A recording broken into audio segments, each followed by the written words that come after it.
કલોલ ખાતે કતલખાને લઈ જવાતા અબોલા પશુઓને બચાવી લેવામાં આવ્યા છે। 26 જેટલા પશુઓ જેને કતલખાને લઈ જવામાં આવી રહ્યા હોય તેને ગૌરક્ષકો અને પોલીસ દ્વારા ઝડપી પાડવામાં આવ્યા છે। બચાવી લેવામાં આવ્યા છે અબોલા પશુઓને।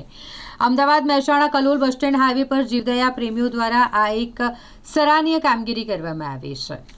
જાણકારી મુજબ વહેલી સવારે કતલખાને લઈ જવાતા પશુઓનો કલોલના ગૌરક્ષકો દ્વારા આબાદ બચાવ કરવામાં આવ્યો છે। પોલીસને સાથે રાખી અને વાહનમાં લઈ જવામાં આવી રહેલા અબોલા પશુઓને બચાવી લેવાયા છે। હવે પોલીસ તપાસ કરી રહી છે કે આ પશુઓ ક્યાંથી આવ્યા હતા અને ક્યાં લઈ જવામાં આવી રહ્યા હતા તે દિશામાં પોલીસે તપાસ હાથ ધરી છે।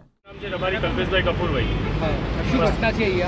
અહીંયા ઘટના એવી છે કે આજે તારીખ 12/11/2025ના રોજ આજે અમારા બે છોકરાઓ જે સિંદબાદ હોટલથી ગાડીની બાતમીના આધારે પીછો કરતાં અંબિકા બસ સ્ટેન્ડ આવતા ગાડીના પાટા તૂટી જવા હોવાથી આજે અહીંયા 14 કે 15 જેવા નાના બચ્ચાઓ જે તમે જોઈ રહ્યા છો અહીંયા ગાડીની અંદર જે અહીંયા પીછો કરતાં તાત્કાલિક ઓન ધ સ્પોટ સ્થળ ઉપર અમારા જે છોકરાઓ છે એમને ગૌરક્ષકોએ એ આજે ગાડી ઘેરી લીધી છે અને તંત્રને નમ્ર વિનંતી છે કે આજે ધોળા દિવસે ગાડી પકડી છે તો તંત્રને નમ્ર વિનંતી કે પેટ્રોલિંગ ધોળા દિવસે ચાલુ કરે।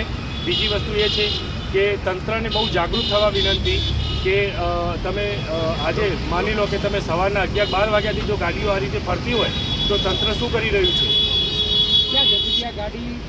એ અમદાવાદ તરફ જતી હતી, મતલબ અહીંયા અંબિકા બસ સ્ટેન્ડે છત્રાલ માની લો કે અહીંયા સિંદબાદ હોટલથી પીછો કરતાં બાતમીના આધારે અમદાવાદ તરફ જઈ રહ્યા હોવાથી અહીંયા અંબિકા બસ સ્ટેન્ડે બમ તૂટીને પાટા તૂટી હોવા જવાથી ક્યાં લઈ જતા હતા એ હવે પશુઓને તો ક્યાં લઈ જતા હતા એ આઈડિયા નથી। આપણે ડ્રાઈવર અત્યારે હાલ સ્થળ ઉપર નથી, ડ્રાઈવર ગાડી મેકીને ફરાર થઈ ગયેલો છે।